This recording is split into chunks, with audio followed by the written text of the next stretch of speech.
Okay, guys, this video is full of valuable information from our new channel attorney, Vanessa. That is our special guest today. So stay tuned because I have a lot of questions for her and some of which you have passed on to me today too. Quick heads up, Americans in Colombia applying for a visa now need an FBI background check. Get yours in 24 to 48 hours using oncallcolombia.com. Information is below right here, as well as in the description of this video and all my other videos. Make sure you tell them DC Rob sent you. Again, I have a special guest today, Vanessa. She's an attorney in Medellin, Colombia. I've had her translated from Spanish to English. She wasn't comfortable with her English. And then we spoke a bit, and I figured it'd be just best to take her Spanish, put it in English, so you'll be able to hear it without any accents, because I heard some people complain about the accents, that some people like it authentic. I don't know. I figure it's better to have that accent because you're going to hear it when you go anyway. But anyway, again, I have a lot of questions for Vanessa today. She is our new channel attorney. So if you have other questions, she has offered her assistance to help. And if you are there and you need an attorney, make sure you reach out to her. Her contact information will be in the description below. So let's jump into the questions right away. Hi, Vanessa. How are you today? Hi, Rob. How are you? I'm doing very well. Delighted to be on your channel. Great. Okay, Vanessa's here with us today. She is an attorney in Colombia, and she's got the answers for the questions that you have asked. I get a lot of questions, and a lot of them are best to be given to an attorney. So here you are, Vanessa. Don't worry. We're here to help and clear up any questions for you, for your subscribers, and for the members of your community. By the way, it's a really great community, and we're here to try to explain a bit about what the judicial system in Colombia is all about, and also share some specific information that many foreigners need to have clear. So we're here to clear some of that up. In the same way, if you need anything else, you can keep asking me. That would be great, because that way we can help you out. Okay, I appreciate that you're taking the time out of your day to help us, Vanessa. May I ask what type of law you specialize in? Yes, I studied law with an emphasis on international law and immigration law. Most of my clients are foreigners, whom I advise on legal matters in Colombia, paperwork, all kinds of business. Basically, anything that requires legal advice or guidance, I'm here to help them with those issues. Okay, and what types of cases do your clients have? Well, most of my clients have a variety of backgrounds. I've had the opportunity to represent clients in criminal law, and, well, if something comes up that's outside my area of expertise, what my team and I do is refer those cases to colleagues who are specialized in those specific areas. There are some pretty complex fields that, honestly, we can't handle everything ourselves, but we have the partners and contacts so they can take over and help our clients find solutions. Gotcha. Colombia has a lot of foreigners that visit and a lot of expats that live there. How does Colombian law differ from, let's say, the United States or Canada or any other English-speaking country? Well, Rob, the difference between the United States, Canada, and countries like Colombia is actually quite pronounced. Colombia is a Latin nation, and our history goes back to Spain and Rome. Basically, here in Colombia, we are governed by Roman law. In the United States, it's common law. Here in Colombia, there's no jury. Instead, we have a judge, right? That's how it is. So, there's the defendant, the defense team with the defendant, the victims, and the prosecutor's office. In criminal law, the prosecutor's office is the accusing entity, right? In other cases, the parties involved are the judge, the defense, and the defendant. There are also the victims who can, of course, have their legal representatives. But here, unlike in the United States where the jury mostly decides, here it's the judge who decides. It's governed by codes and laws. In other words, here the judge makes the decision based on the arguments from the defense and the evidence, of course, as well as the law, case law, and also legal doctrine. So here, the judge is the one who takes part in the process and decides the case. right? That's the big difference, right? So the judge decides whether the person is innocent or guilty. If they're guilty, then obviously, depending on the case, because it's very broad, and I can't mention a specific case here. Depending on the case, there's a sentence, and it's determined whether they go to jail or get house arrest. We're talking about criminal law, right? They get house arrest, pay bail. Well, the penalty also depends on the crime. And, well, in other areas like family law, commercial law, civil law, business law, constitutional law, it's the same. You look at the code, you look at the procedure, and based on that, you get the ruling itself, the decision. Here, you can appeal to the next level. You can appeal to the court.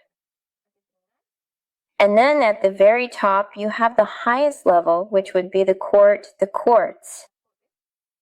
That would actually take a whole class to explain, but basically, when there's a conviction at the first instance, meaning the first ruling, if the convicted party or the other party, the victim, doesn't agree, they can appeal.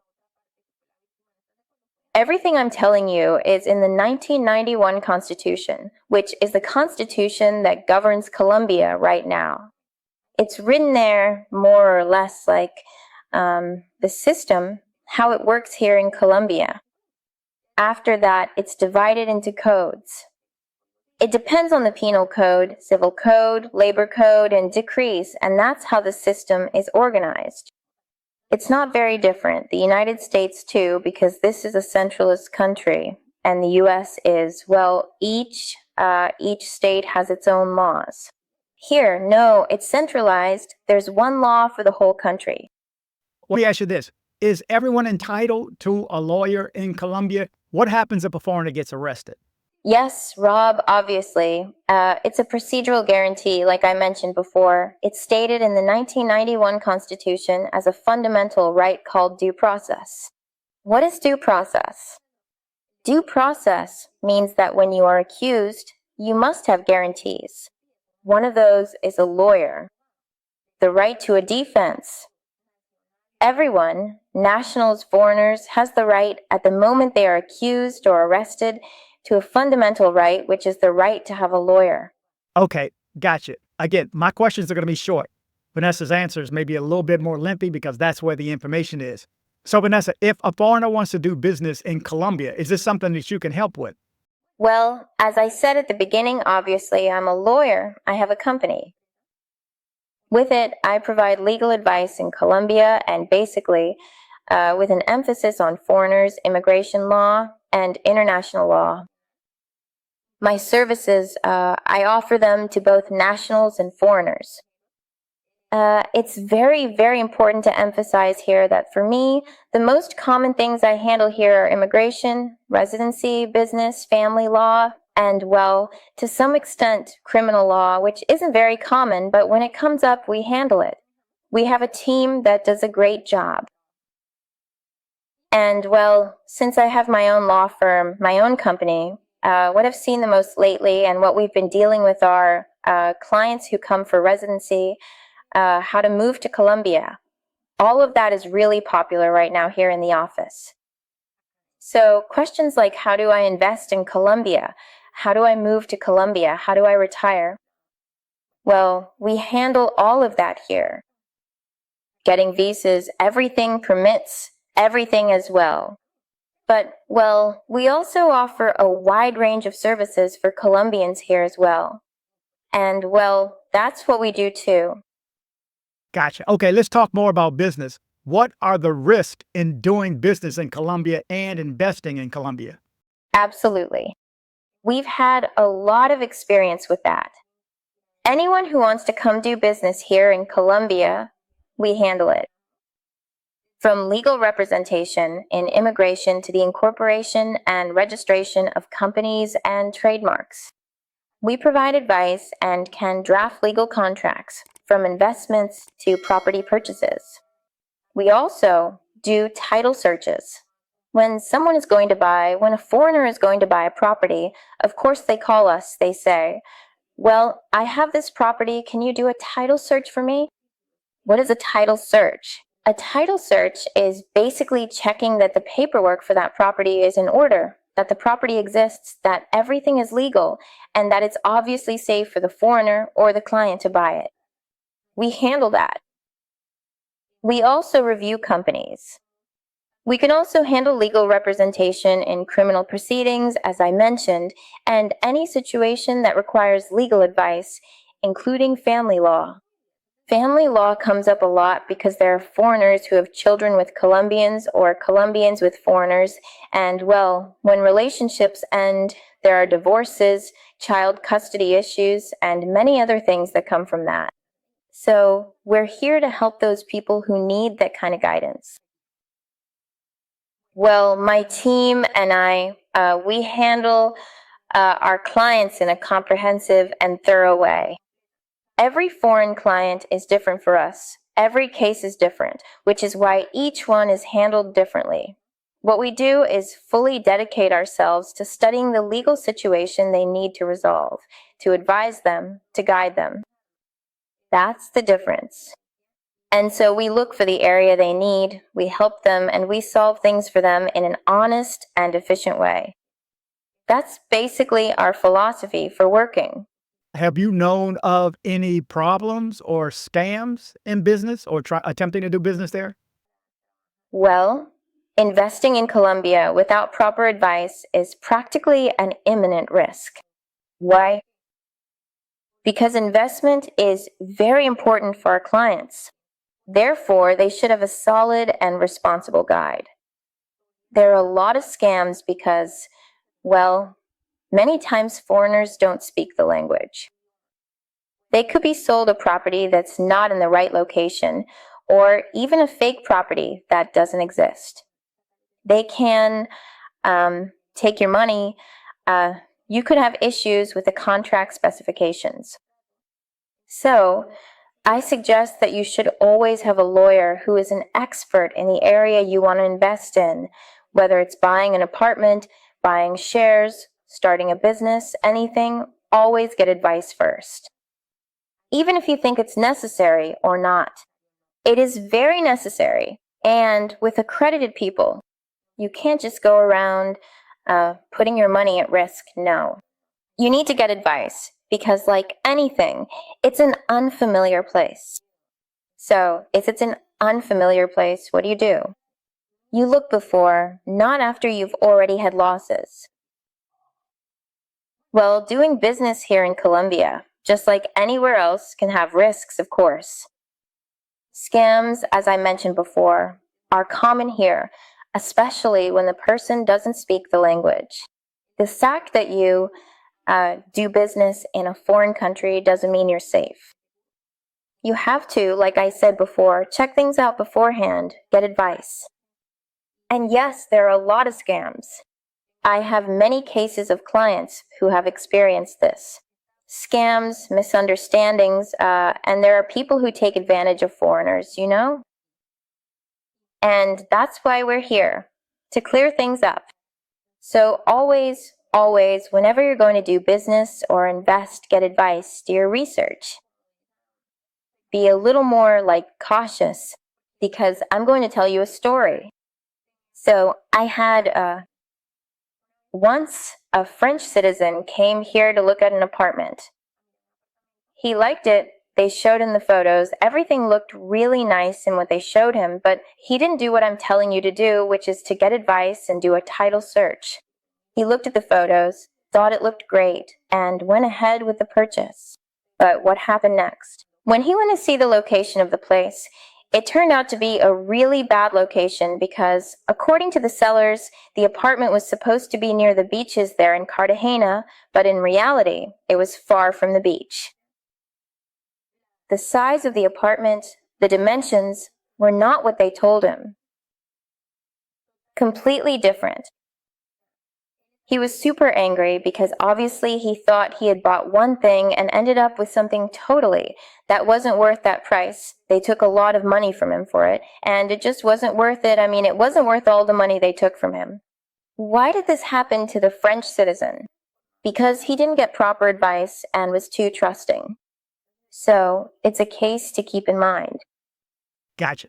Okay, so let's say a foreigner wants to come to Colombia and live and maybe permanently live there. What are the actual requirements to do? And what does one need to have to get a visa to stay longer and to do things that they cannot do on a tourist visa, let's say? Well, there are a lot. To start with, Colombia has more than 31 types of visas. For right, it's a country that has more than 31 types of visas, and each one has different requirements. But let's talk in general terms about the basics, okay? Colombia has different types and classes of visas. I'll try to keep this as simple as possible so that you can understand me. The first one, let's say that the person, the foreigner, wants to come to Colombia to settle down and work. There is a work permit under the Type M migrant visa. This generally allows you to work or live here for 3 years, right? The Type M. The foreigner must comply with Colombian labor regulations in order to work and live here for those 3 years. The foreigner must comply with Colombian labor laws and contribute to Social Security. With this, you can work for a company in Colombia.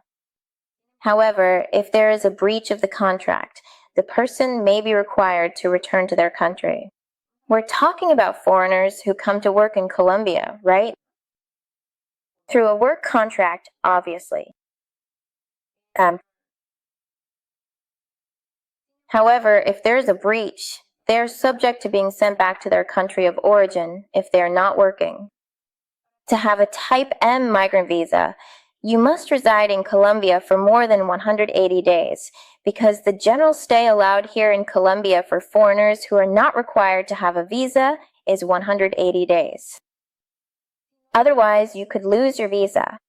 So if you stay here for more than 180 days, if you want to stay, you have to apply for a visa.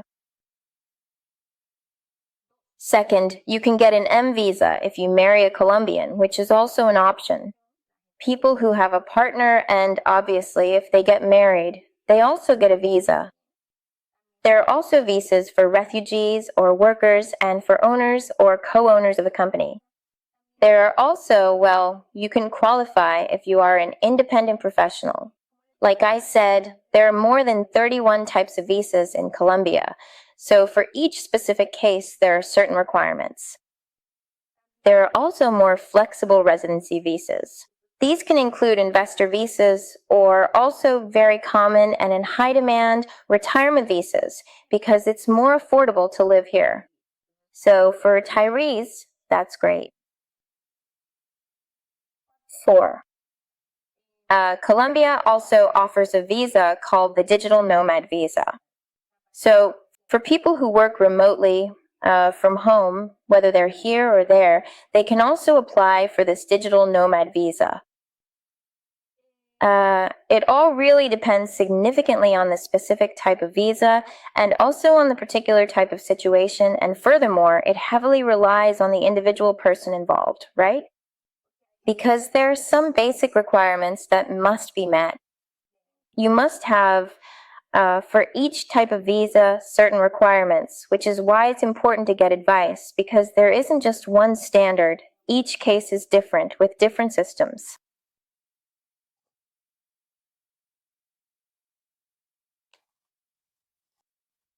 As I mentioned earlier, if you're no longer here as a tourist, then obviously, if you want to stay in Colombia, you have to choose one of the more than 31 types of visas available here in Colombia.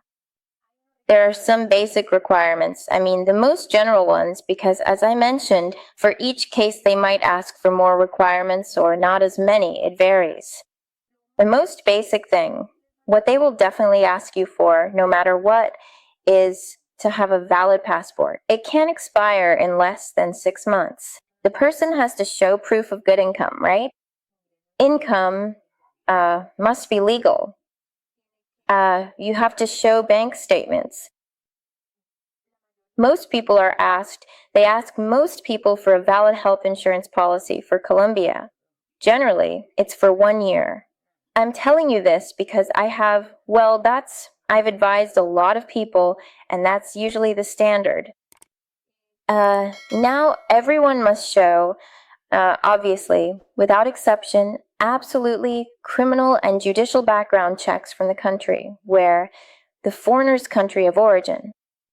These rules might change, but most people bring them: background checks, bank statements, proof of income, and a valid passport. So keep in mind that they might ask you for those things. You need to have that ready if you're going to start the visa process. Okay, so what are the legal requirements for obtaining a Colombian ID or a bank account for a foreigner, and how can an attorney help them with this process? Okay, now about the bank account. Well, for a bank account, it depends. You need to already have a foreigner ID card. How do you get a foreigner ID card? By having an approved visa.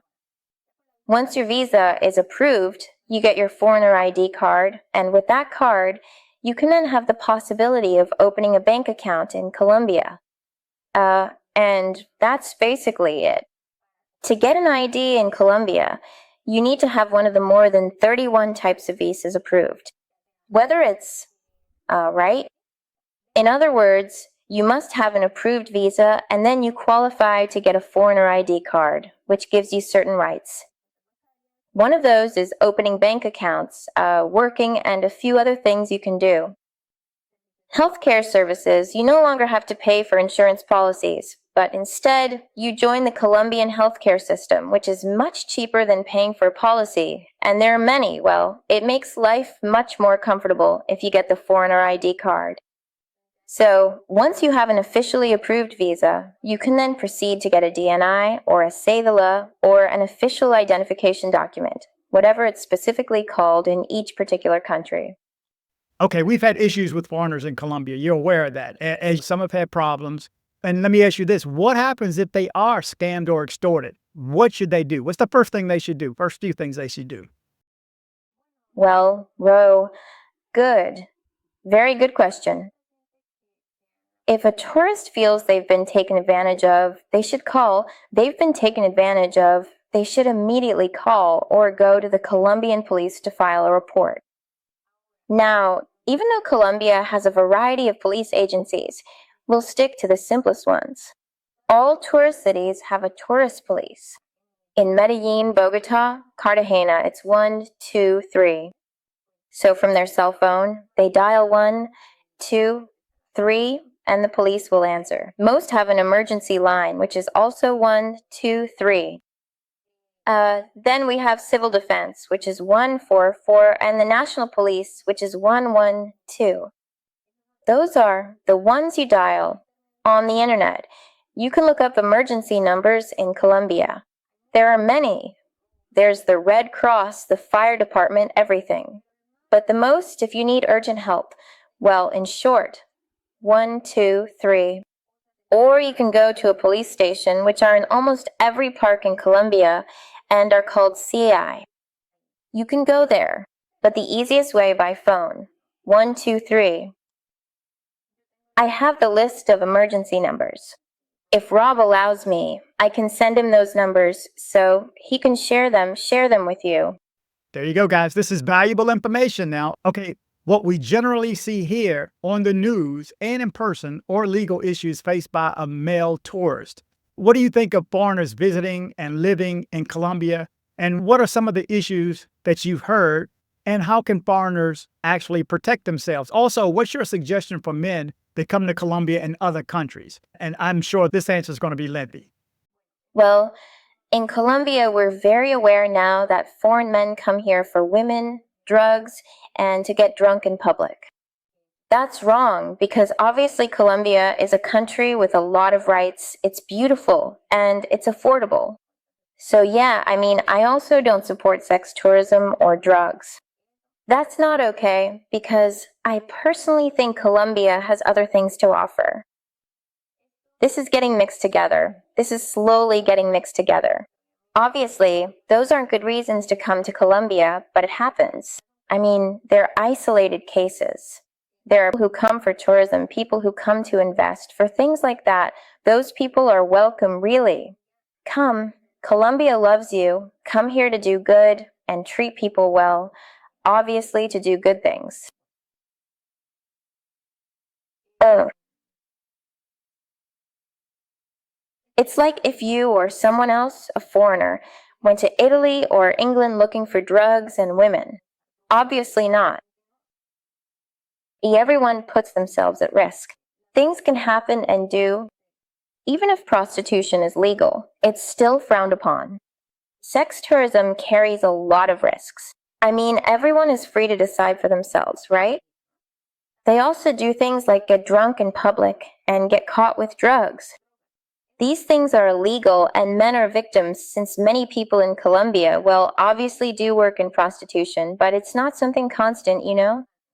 It's only in certain areas. So, it's dangerous to come to Colombia for drugs and prostitution because you expose yourself to a lot of risks that later can get you involved in serious trouble.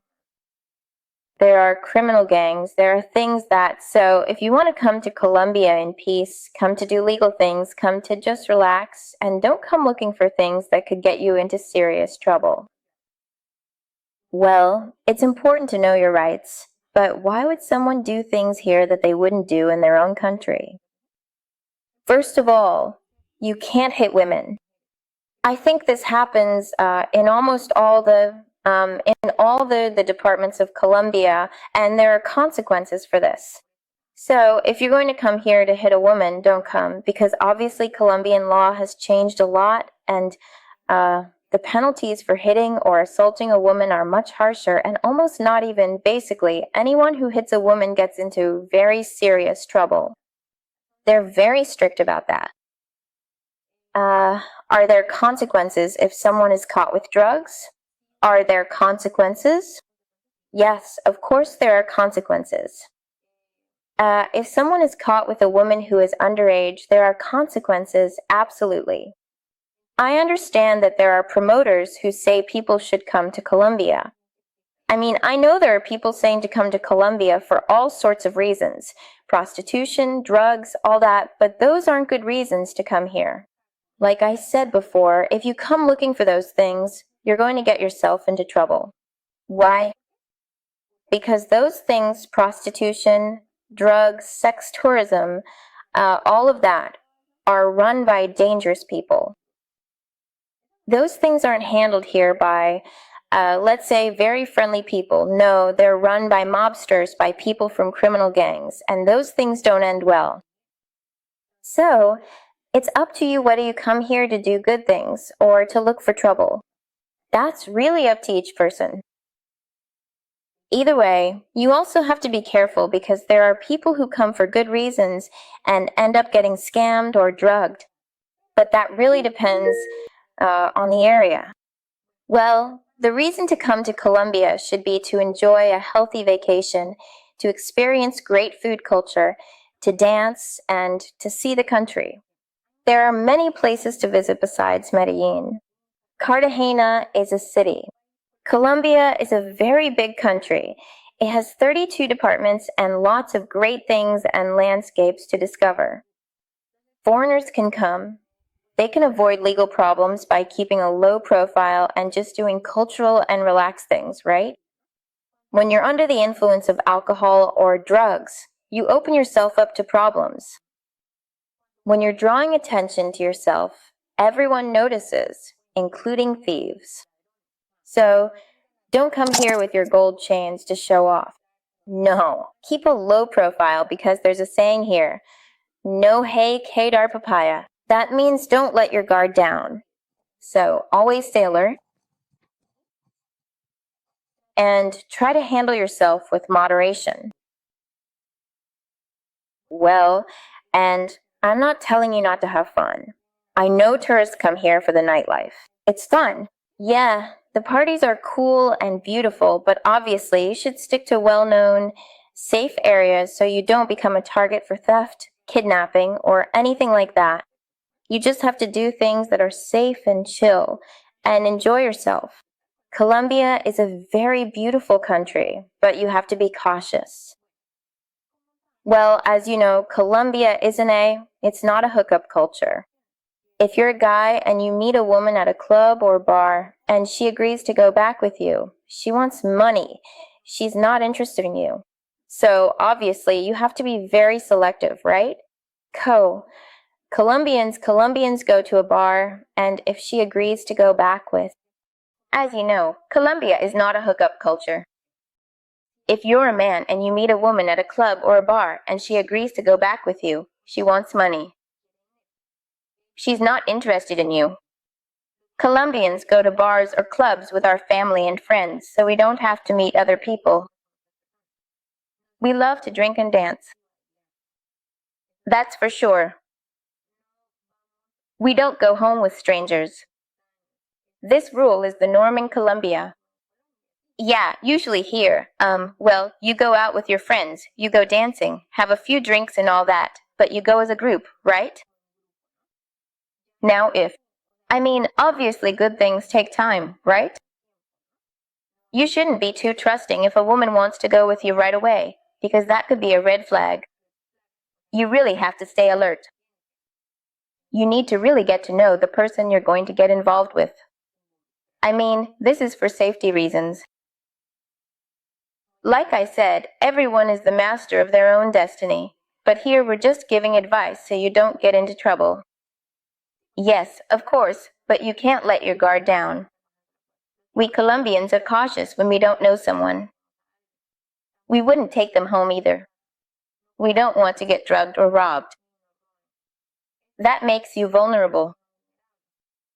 We don't trust people we've just met.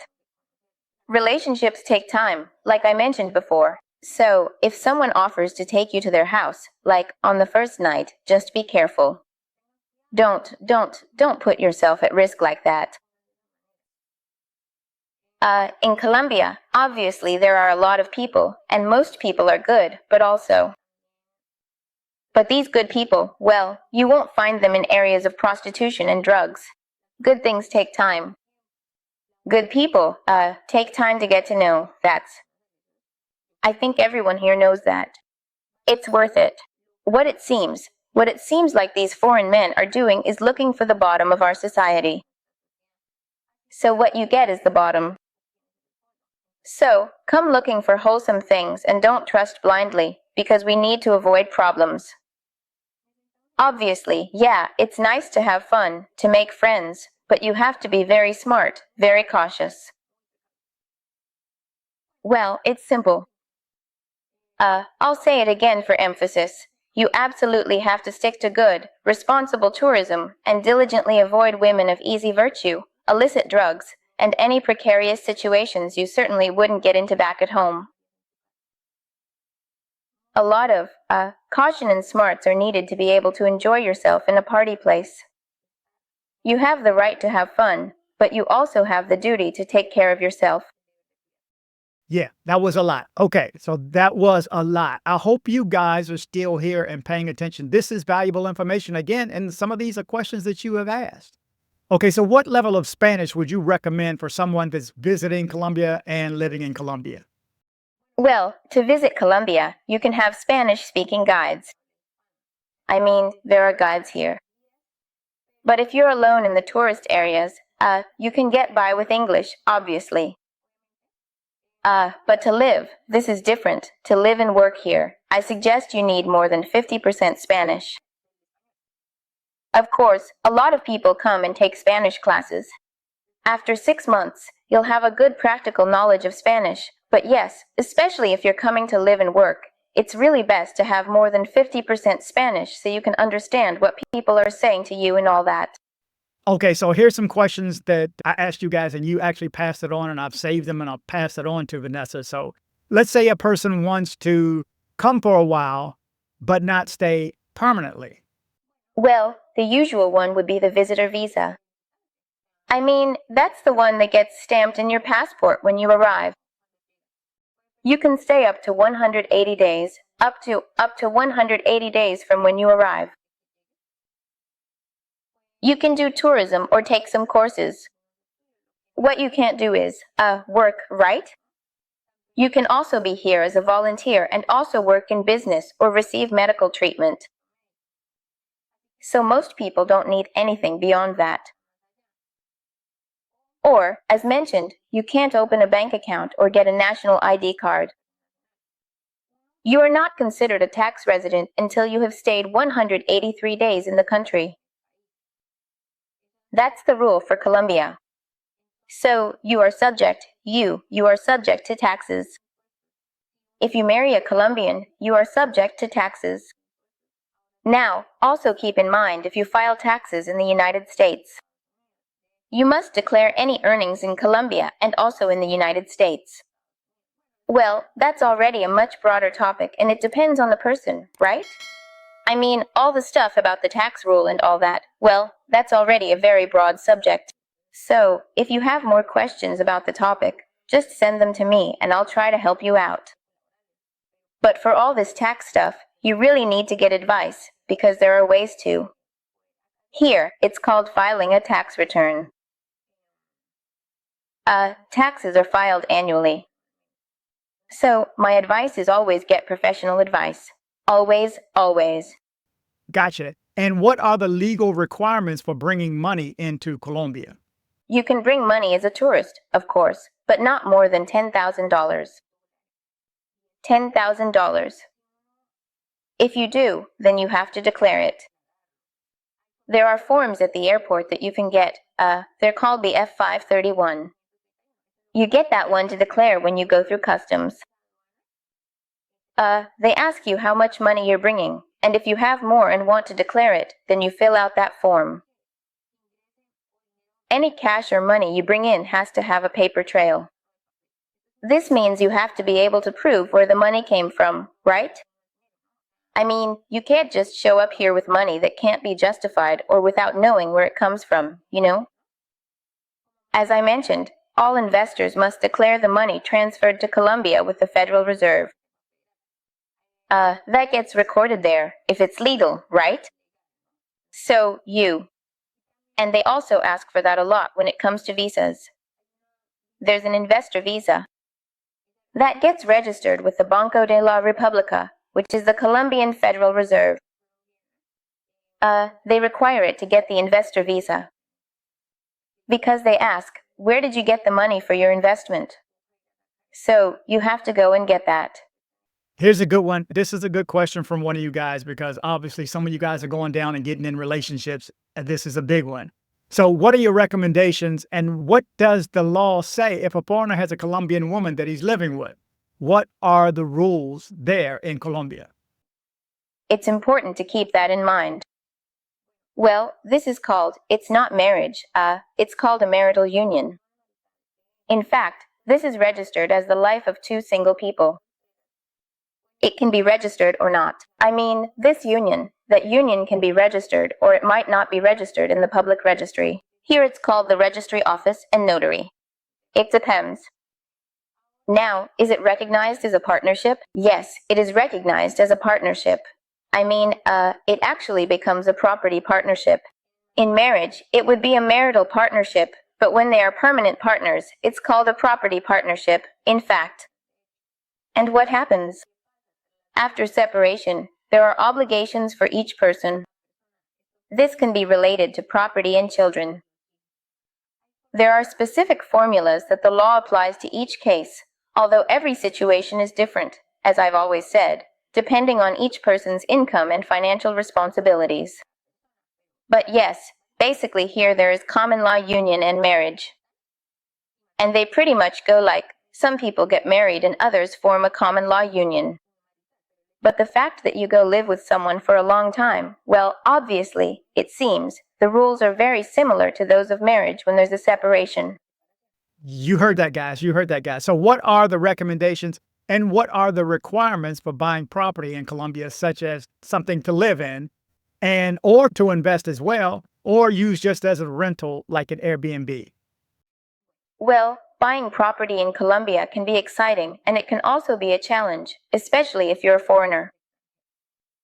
This country offers a wide range of real estate opportunities. We have model apartments all the way to country houses. It's crucial to be very well informed and now, to know the steps in the process. The final transactions must be completed by a notary.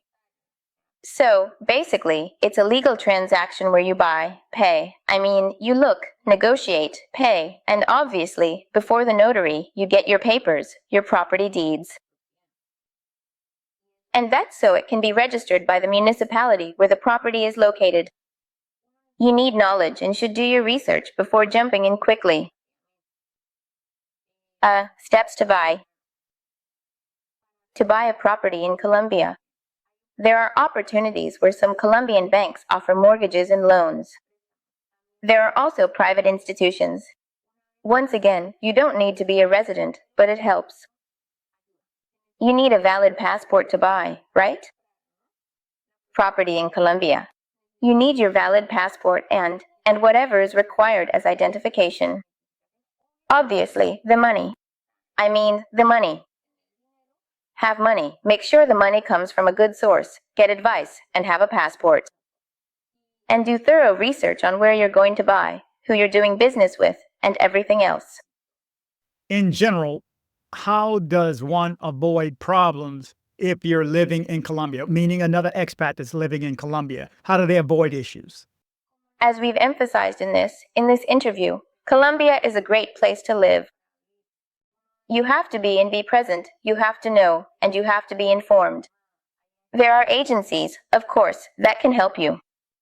Have some kind of health insurance. If you plan to stay here, you need to show a year of health insurance, as we already mentioned. The medical facilities here are quite good. I think they're on par with the United States and sometimes even better. There you go, guys. That's a lot of information. I appreciate Vanessa so much. Her contact information is going to be in the description below. I may scroll it across the bottom. Just rest assured it will be here. So if you do ever need an attorney in Colombia, I hope you appreciate this information. And now you know you have somebody in Colombia that you can reach out to that is actually recommended by this channel. So I don't just recommend anybody willy-nilly. She would have had to have come from someone that I trusted, that has used them. Obviously, I read referrals and references all the time. So I'm picky about who I recommend here. So if you hear me promote someone just like On Call Colombia, you need to know that I'm putting my name behind it and I trust it. I hope this information again was valuable for you. And if you have any other questions, again, by all means, send them to me, but send it to Vanessa also. Again, her contact information will be in the description of this video, and it will be in the description of all my future videos as well. Again, guys, thank you guys so much for watching. If you made it to the end, do me a favor and let me know. I need to know, again, who my key viewers are. You are much appreciated, especially if you make it to the end on any video, 5 minutes, 10 minutes. Anyway, guys, you're up with the latest information that can help you travel to Colombia safely and get back as well safely. Thank you, Vanessa, so much for jumping in with me. Guys, remember to travel, but travel safe.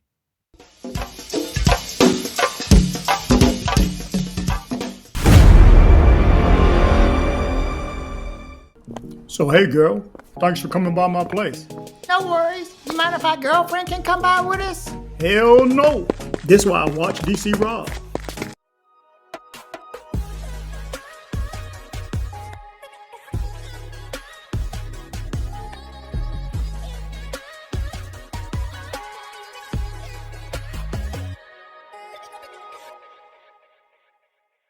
Headed to Medellin, Colombia? See my guy Andres with Nomad Travel for safe airport pickups and drop-offs and tours. Contact information in the description below.